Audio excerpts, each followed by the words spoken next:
Welcome to the CBS Radio Mystery Theater Archives, the only YouTube channel which has the original classic episodes of the CBS Radio Mystery Theater in order with no ads. Thank you for listening, and now, enjoy the show.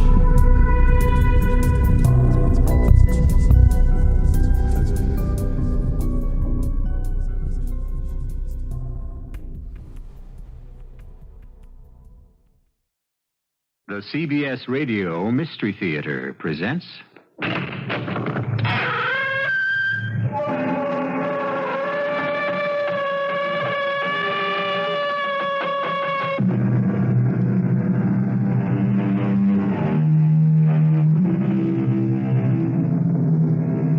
Come in. Welcome. I'm E.G. Marshall. Let's say it's a bright summer day with the sky high and blue, and you are half dozing in the shade of a tree out in the country or on your patio. A dense, dark shadow passes over you, and for the briefest moment, you shudder to the marrow of your bones with such intense cold that, for that moment, heart, breathing, feeling, life stops dead. You open your eyes and look up, but there is nothing in the clear sky. Then you will know that over you has passed one of the ghost planes. Does the plane always come down this fast? It depends on the pilot. This one seems to be quite a cowboy. Well, it's hard to hear. My ears are kind of stopped up. You can pinch your nose like this, huh? Blow gently. And pop them. Is it better? Yes, Mr. Moore. Now listen to me. I don't know what you plan to do, but when we land, whatever it is, I'm getting off this plane. If you'll take my advice, I advise you to do the same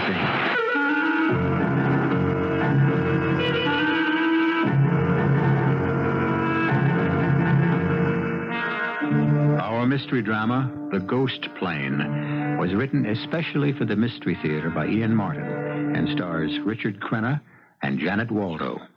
It is sponsored in part by Anheuser-Busch Incorporated, Brewers of Budweiser, and Buick Motor Division. I'll be back shortly with Act One.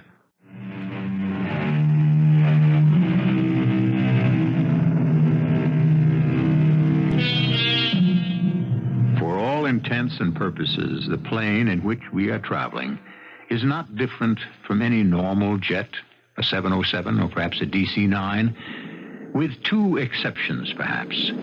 There is no first class, as if it were a charter plane, and it carries only two lone passengers, both of them apparently asleep. There are many other differences in this plane, but I leave you to discover those for yourself. Wake up, Jenny. Wake up, Jenny. Wake up, Jenny. Wake up, Jenny. Where am I?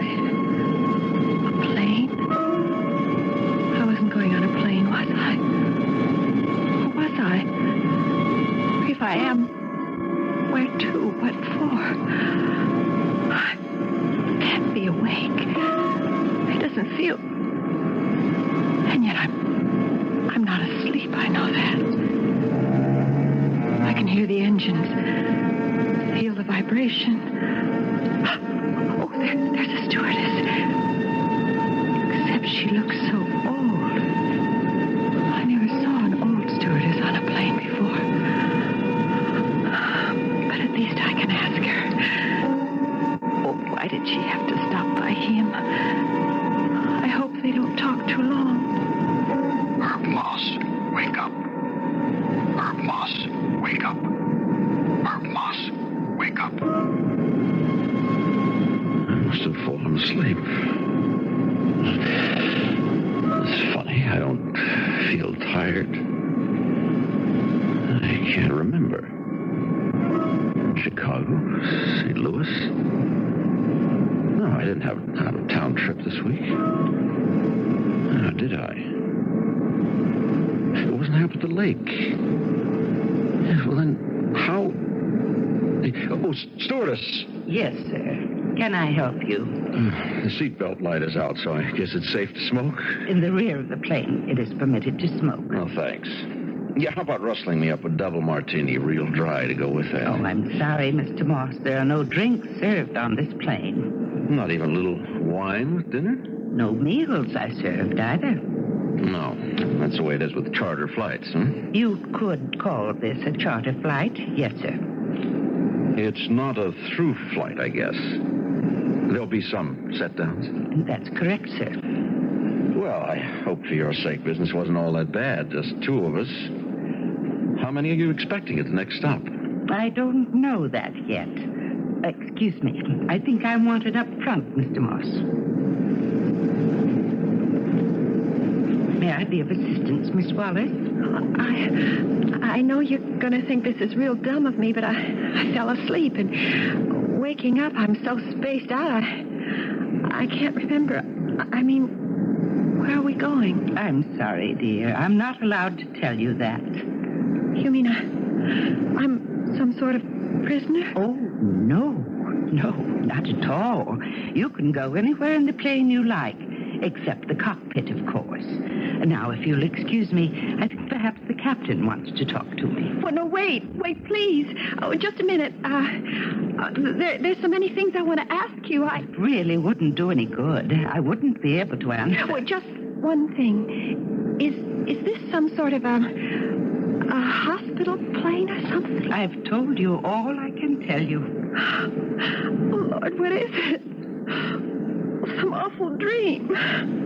Oh, I'm scared. Oh, Mom. Pop. Someone, please. I'm so scared. Oh, excuse me, miss. Oh. Hi. Hello. Well, there are only two of us in the whole plane, so, well, to tell you the truth, I could use some company. So could I. Oh, wait a minute. I'll slide over so you can sit down. Oh, thank you. My name is, just a minute. I should have it's my business card. Herbert Moss. I'm with Troy, Train, and Kenward. That's an advertising firm. Well, as long as we're talking together, I think I should ask your name. Me? Oh, it's Ginny. Ginny, she called me. Oh, wait a minute. Let me look in my bag. There ought to be... Yeah, here. My ident card. Ginny Wallace. That's me. Lousy picture, huh? No, not at all. Nobody your age takes a bad picture. You also didn't seem to be sure of your name, Ginny. Ginny, right? But don't look so scared, dear. You have company. Why do you think I went groping for my business card? I wasn't sure of mine either. No kidding. You weren't? Honest? Honest. I'll tell you more than that. I don't know how I got on this plane. Do you? No. I can bet you something else. You probably don't know where this plane is headed for, do you? No, I don't. And the stewardess wouldn't tell me. Or me.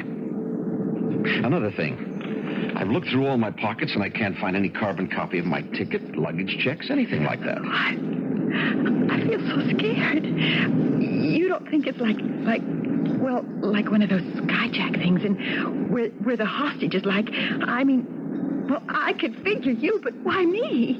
Skyjack. No, I don't know. It's possible, except... Except what? Well, why don't we know who we are? Remember where we're going. Let's try some questions. Do you have any brothers or sisters? Sure. Two sisters and a brother. How old are they? Younger than me. Mary's 14, Margaret's 11, and Tommy's only 7. And your mother and father? Pop died a while back. Mom's alive. You live with the family? No, I was going to say I didn't anymore, but... Well, It's going sort of blank again. All right, now let's not push it. Or you. All right, let's think about me. Well, we know you work at an advertising agency. What do you do there? I'm an account executive, vice president in charge of Magnum Brands. Well, I bet you live outside the city and travel in commuter trains with bar cars and all like that. And I bet you're married, right? With kids near my age? Yes. Brian's at college already, and Adrienne is... Yes, of course I'm married, and I live in Greenridge. Hey, wait a minute. There's a picture of the kids a couple of years ago, and it's my wife, Nina.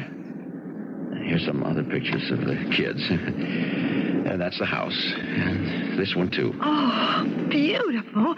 Oh, whoops, oh, you dropped one. Who's this?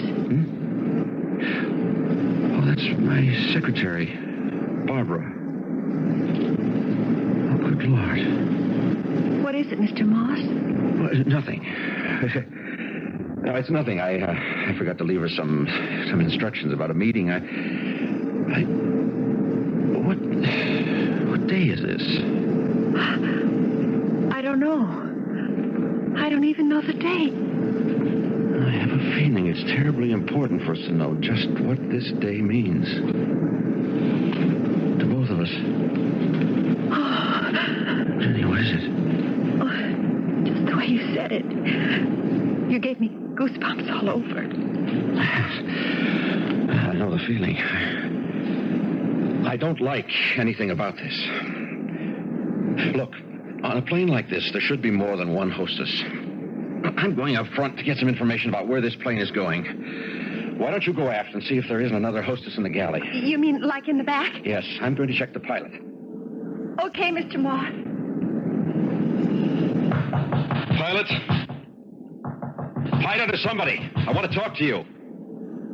I demand that you open this door. This is your captain. Will all passengers please notice that the no smoking lights are on and that seat belts be fastened. Please resume your seats immediately. We are preparing to land. Passengers will resume their seats immediately and buckle their seat belts. Please put out all cigarettes. We are preparing to land. Oh, we're falling, Mr. Moss. The plane is falling. You know, it's all right, Jenny. We're just diving a bit deeply, that's all. I feel kind of sick to my stomach. Now, slide in and sit ears. down. Sit down. Oh. That's the girl. Now, keep your mouth open and swallow. And fasten your seatbelt.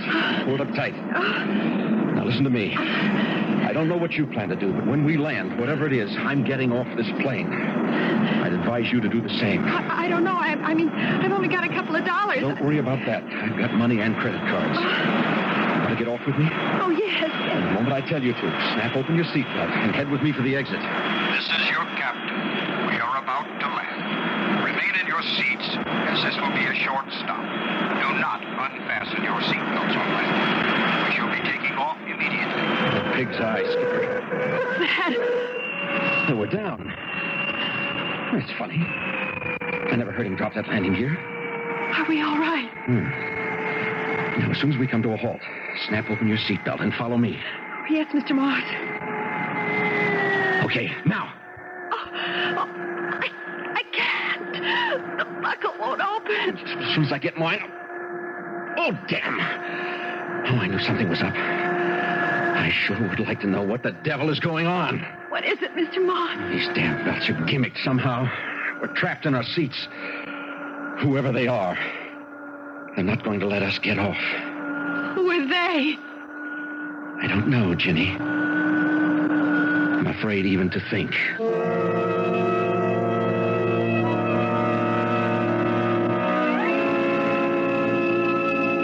Still, it is a good question. Who are they?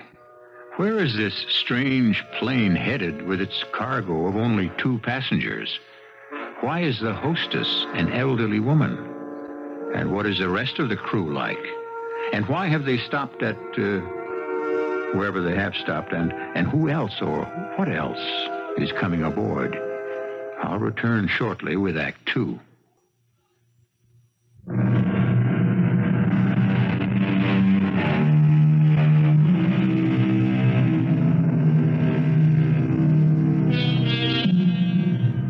strange plane rests on the ground, its engines idling easily, and nothing happens. In their seats, Ginny Wallace and Herb Ross have given up struggling with the seat belts, which refuse to unclasp, pinning them helplessly in their seats. The cockpit door remains closed. The sense of unimaginable and pending action is so palpable that both have dropped their voices almost to a whisper. Can you see where we are out the window? Nothing. Now rub the window off. I can't reach. I did, but it's just that white mist, sort of like a cloud. I mean, outside. No lights? No movement you can see? No. What's going to happen to us? I don't know. Oh, it's that. Shh. Bring them on board. Who is it? I can't see over the back of the seat. I don't know about the passengers, but it's the stewardess who was up front. How did she get to the rear of the plane? I don't know. Shh. That's it.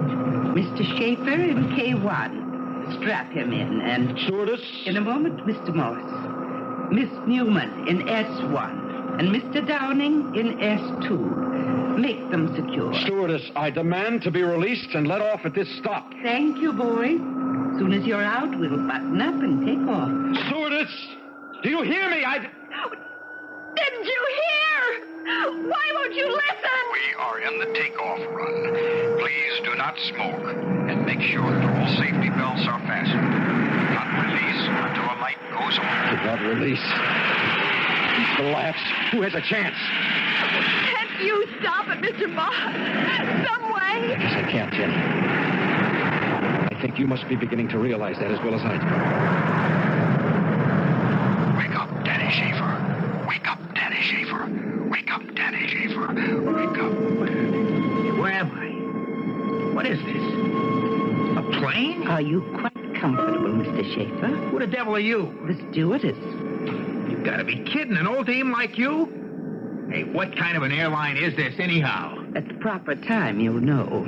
Excuse me, I have other passengers to attend to. Wake up, Carol Newman. Carol Newman. Carol Newman. Carol Newman. I don't want to wake up. I don't ever want to wake up. I took care about that. What am I doing on a plane? Who's this guy next to me? I don't fly tourist. Oh, wait a minute. Let me think. Wake up, Bruce Downing. Wake up, Bruce Downing. No. Oh, no, I couldn't. Not now. Not now. I made the big chance. I can't blow it. I can't. Only I have. I know it. Damn motor is still running. It's still... What? I'm not under the car. I'm on a plane. It's all right. It must be all right. Quite all right, Mr. Downing. Yeah? I say for the moment, it's quite all right. Where are we headed? On the passage you booked. Now, if you'll excuse me, I have to make quite a few preparations. Hey, wait a minute. Damn. What's the matter with this buckle? He's messing around with it. I tried. Some new safety gimmick, I suppose. Won't release till the seatbelt light goes off. Oh, well. What's the difference? You mind if I smoke? No.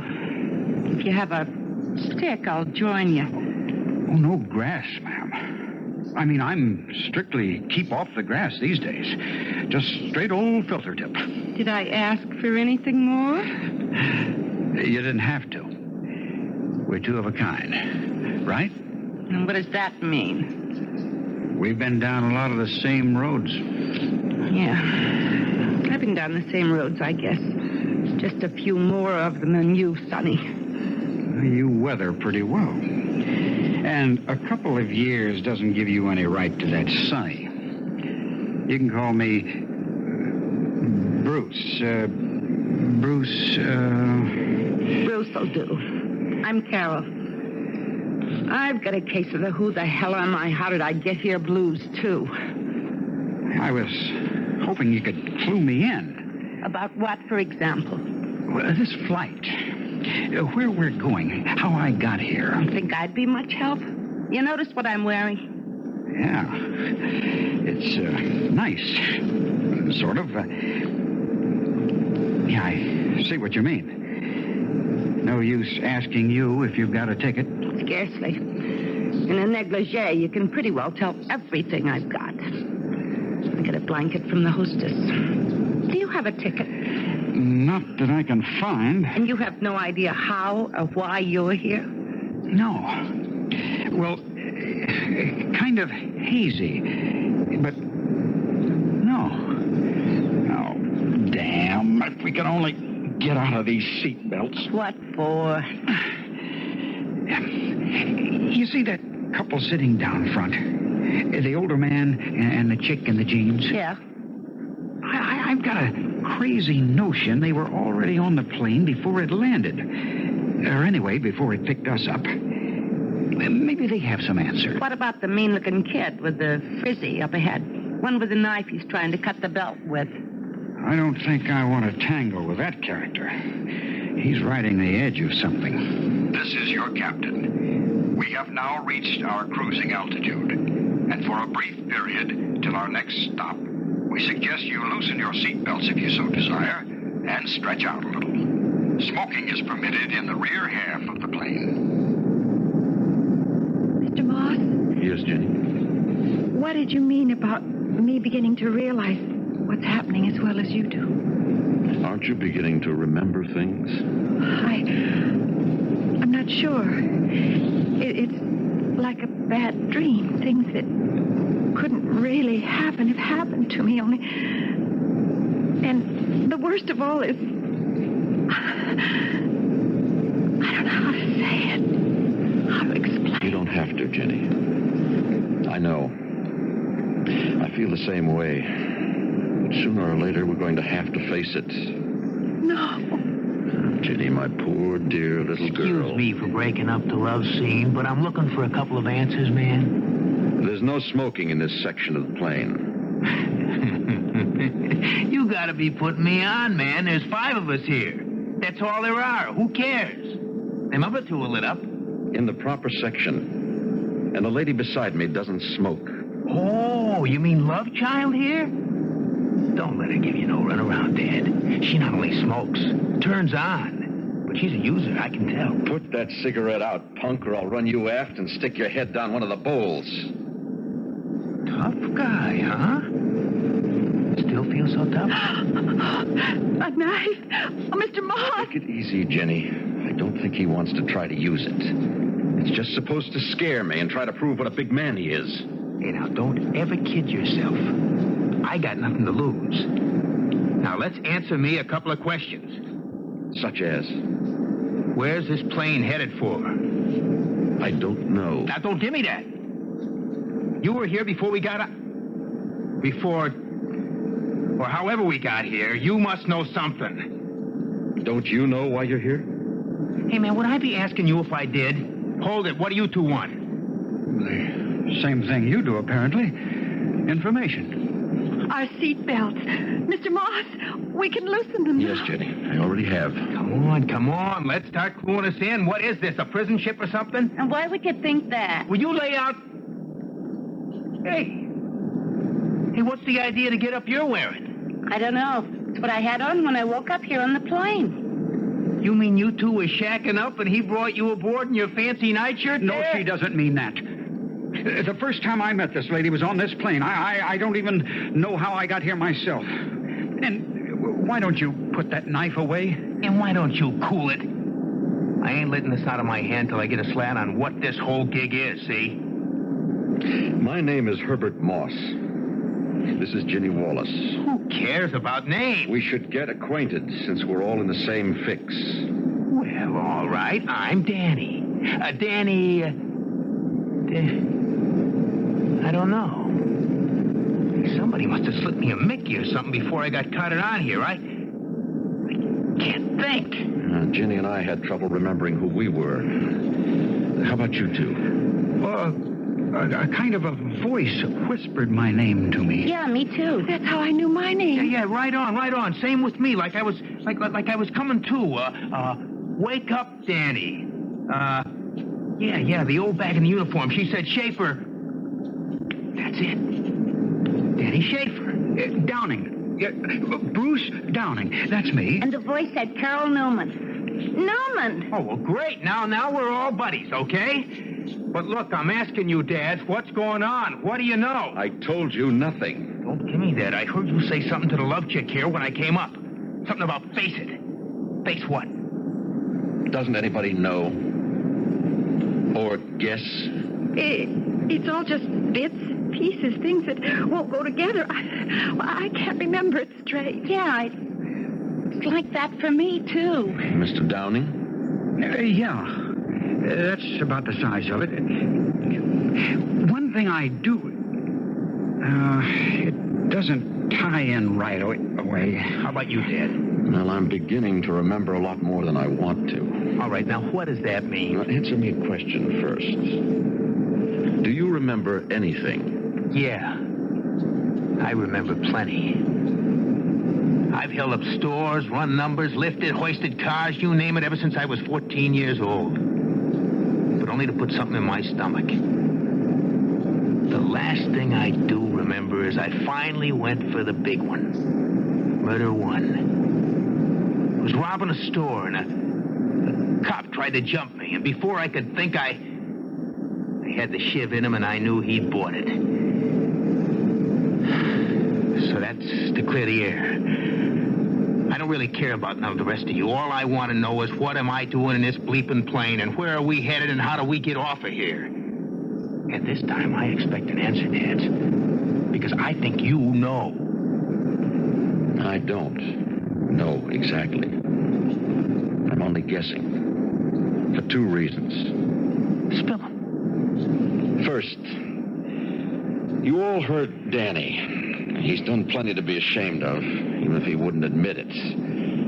I think the first part of that statement is what all of us have in common. We're all deeply ashamed of something or things we've done. That's number one. What would I be ashamed of? Or me? I didn't do anything wrong. Shut up! What's the other thing we got in common? Take a look at your windbreaker, Danny. Yeah, what about it? There's a hole in the front. So what? Unzip it. Look at your shirt underneath. Or pull up your shirt and look at your chest. Hey, come on, what are you trying to pull? I'm trying to answer your questions for you. And for all of us. Okay. Hey. I'm all blood. What happened? I'm guessing that police officer you knifed had a partner and that he shot you. Right through the heart. I got a hole in my chest. Big slug, at least a 38. A hit like that, I must be... Oh, no, I can't be. I'm afraid you are, Danny. I'm afraid all of us are. You mean we're dead? This is your captain. Will you please be sure that you are seated and have fastened your seatbelts? Please extinguish all cigarettes. We are coming in for a landing now. Thank you. Better fasten up, everyone. What for? Not me. I'm getting off this plane when it lands, They understand? won't allow you to. You might as well follow orders. If he increases the pitch anymore, you'll be rolling all over the floor. You could break your neck. What difference does it make if I'm dead? I don't know that for sure. I'm only guessing because I think I remember that I am dead.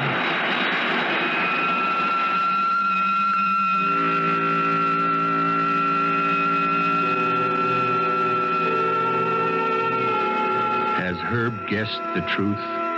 And if he has, what are the passengers who ride this strange plane headed for at this next landing?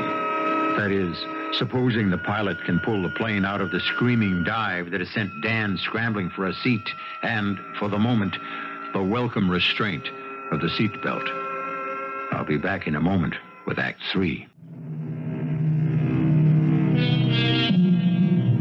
Again, the great plane lies earthbound, or at least not in the act of flying.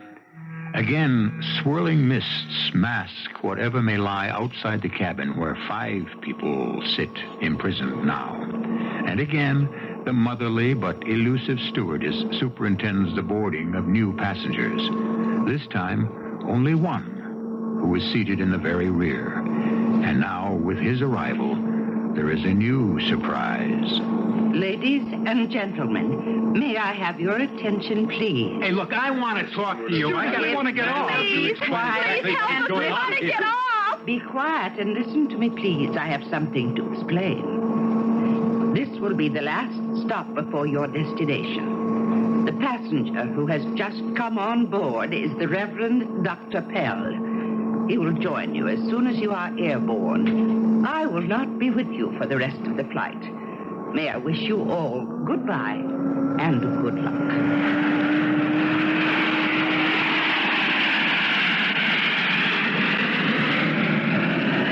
Wake up, Morgan Bell. Wake up, Morgan Bell. Wake up, Morgan Bell.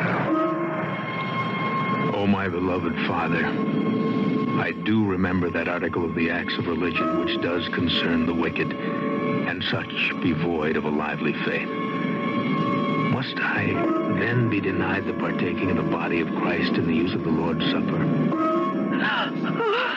What happened? Nothing. We just stopped climbing and leveled off. Then that means the seatbelt light should be going on any minute, and then the horn will tell us that we can get off and get out of here, right? I suppose so, for all that means. Hey, look, we ain't dead. I ain't buying any of that bull, understand?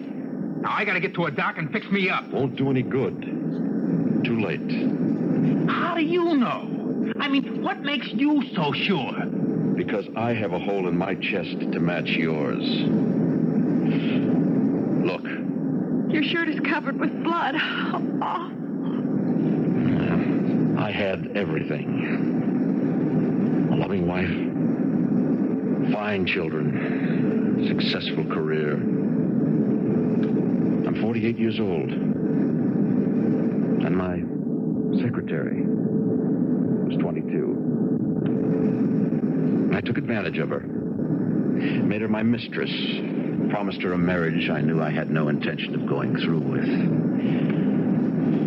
I was just leaving her apartment when the young man she should have married, emotionally insane, shot me. The last thing I remember was the bullet tearing into my chest. And then the blackness. That's why I know I am dead, and why I am on this plane. Why all of us are. Why? Why me? He said it before. We all have something to be ashamed of. What was your scene, man? Mention anything an actor can do to claw his way to the top, and I've tried it. I won't embarrass little Jenny by naming him. I wouldn't want to hurt a lady's feelings. I once thought I had talent as a designer, but I had another talent that men were more interested in. It was worth quite a lot of money, I found. It was after I'd been married and my husband walked out on me when I had a kid. I'm not excusing myself, but I did have to bring up my baby till she died. And by that time, as you can see, I wasn't all that young anymore, so much in demand, and what was there left to live for? I had uppers, downers, everything, so instead of my usual 2 before going to bed alone, I emptied the bottle. Excuse the hearts and flowers. But it seems to be let's take our hair down time. But I thought you'd broken out of the trap. I had. At the expense of my best friend. Yahoo! An actor friend who was playing the part in Uranus, who got me the job as understudy. His first break, too. I slipped him a Mickey before the opening night performance. That's how I went on and got all the reviews. I thought I was a big star already, had it made. Bought myself a sports job and became a party boy. Invited now instead of hired. I turned that car upside down trying to make a right-angle curve at 90. Damn right I'm dead, and I know it. And maybe I'm glad.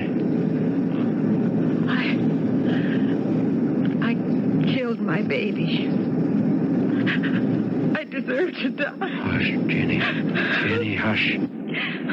Has it been that bad? I loved him so. I wanted to be married. But Mom wouldn't give her consent. She thought he was too old for me. I thought if I was having his baby, Mom would have to agree about marriage. I waited till after 3 months. And I told her. Only he walked out on me. And it was too late. Too late for the hospitals to take care of me. So I didn't want his baby anymore. And I went to not even a doctor. It was murder. I deserve to die. We all do. And Mr. Moss is right. That's why we're here. And that's where we're all going. Straight to hell. Oh, no. No, sir, not me. Now, what do you think you're going to do? I've been looking. The door to the cockpit is open. The shiv's enough. I'm going in there and skyjack this plane. I'm going to make that pilot turn back. The belts are open. Come on, Bruce. We better get him. What, do you think there's a chance? I don't want that crazy kid to... What is it, Danny? Danny, what's the matter? There's no one in there. No one. There's no one flying the plane. Good Lord. I'm afraid not, Miss Newman. Not yours or any of ours. What do you mean, Father? I'm not a father. But you're still a minister. You could help us. I wish I could, my dear. I wish that with all my heart, but you see, I am one of you. I've been listening to all of you, and I know now that's why I'm here. I no longer have any right to the name of a minister. What brought you here to join us, sir? The greatest sin of all. I renounced my God. I spent the last 4 years in Vietnam. I saw such suffering and misery without reason that... But I was too busy then to think of the scars it left on the mind. It was only returning to the United States, wanting to pray for those poor people I'd known and for the agony of our country and all the world that suddenly I found there were no more words. There was no more belief. Everything had been wrung from me. And my faith was gone. How did you die? By God's hand. I was passing a crowd, lost in my own thoughts and the struggle in my mind, and a policeman came to me and said there was a boy on a ledge, threatening to kill himself unless they found him a minister. I went up to that high place and out on that ledge, and I asked him to come in. And he said to me, "Father, why should I come back to a world where there is no God? Tell me, convince me that there is one, and I will come in." Where were the words of comfort that can only be spoken from the soul? I, who had picked this mission to devote my life to, had none to offer. And the blackness hit me. I felt myself reeling, and like Lucifer, I fell headlong into eternal damnation. I wonder whose is the greatest sin. And does it matter after all? I'd guess that religion has touched me less than any one of you. But I still have hope. Hey, man, what are you talking about? You're the one put the whammy on us from the beginning. You're the one first put us all behind the 8 ball. Whatever all of us did, we were human. Human, born to make mistakes. Big or little. If we didn't, we'd be God. Or gods. Each of us carries our private hell within us. I cannot conceive of anything beyond that as punishment. The whole idea of God surely means compassion. What's that? We're landing. Without any approach? In midair? What does it mean? Hey, help me. Hey, knock it off, Danny. Hey, ain't you scared? Sure. But not so much after what Mr. Moss said. Plane's coming to a halt. Bruce, you said we were two of a kind. Yeah. Then can I hang on to you? I'm terrified. Sit down, everyone. Let's not waste time. Who are you? Traffic control, of course. Are we in hell? Not yet. May I ask where we are? This is sort of a halfway station. We have your dossiers. You have all made mistakes of greater or lesser value. That's neither here nor there. You have reached what is usually called the point of no return. That is, the point on a journey where you are exactly halfway. And so you have a choice. Do you wish to continue, or would you like to go back to where you were before the moment of finite death? You mean we are not condemned everlastingly? No one has judged you as yet but yourselves. None of you returns to face an easy life, but if you want to, you may. You mean there is a God who offers us a second chance? Of course. Everyone deserves that, don't you think?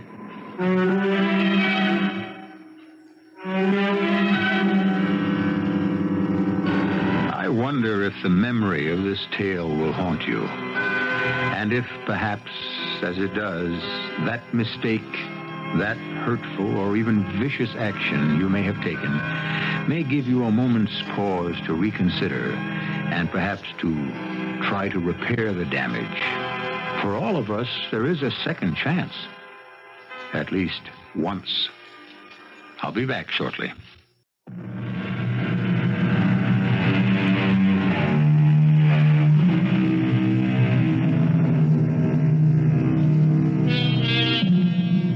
A girl named Ginny Wallace had a fine baby girl. Carol Newman works in a center for retarded children. Bruce Newman is a successful star. Danny is serving a sentence for robbery, but is soon to be paroled. The Reverend Morgan Pell has gone back to Vietnam. We have no record of what happened to him there. And Herb Ross broke off his relationship with Barbara, who returned to her old love, while Herb wisely never troubled his wife or children with his own indiscretion. It is enough that he suffers with it in his conscience. Our cast included Richard Crenna, Janet Waldo, Casey Kasem, Virginia Gregg, and Sam Edwards. The entire production was under the direction of Hyman Brown. And now, a preview of our next tale. No wonder the police were at Mrs. Fernglass's yesterday. Oh, poor old thing. If she had only been taking the Pan-Pharmacon. She took too much. Now this witch hunt is on. I may have to get rid of all the bottles I filled. But why, dear? We're not doing any wrong. Yeah, we know that, but the rest of them, they outside, the unbelievers, they'll want to persecute us. But how can they find us? Nobody in the coven will come forward. No, but Kathy might. It's a chance we can't afford to take. She's got to disappear. Oh, do we have to, Jason, darling? She doesn't have to see the paper. It's on every newsstand with that big headline. How can she miss it? Well, we'll just have to keep her home. It's dangerous. I'd have to be sure there was some way she'd never get wind of this story. Radio Mystery Theater was sponsored in part by Buick Motor Division and Anheuser-Busch Incorporated, Brewers of Budweiser. This is E.G. Marshall inviting you to return to our Mystery Theater for another adventure in the macabre. Until next time, pleasant dreams.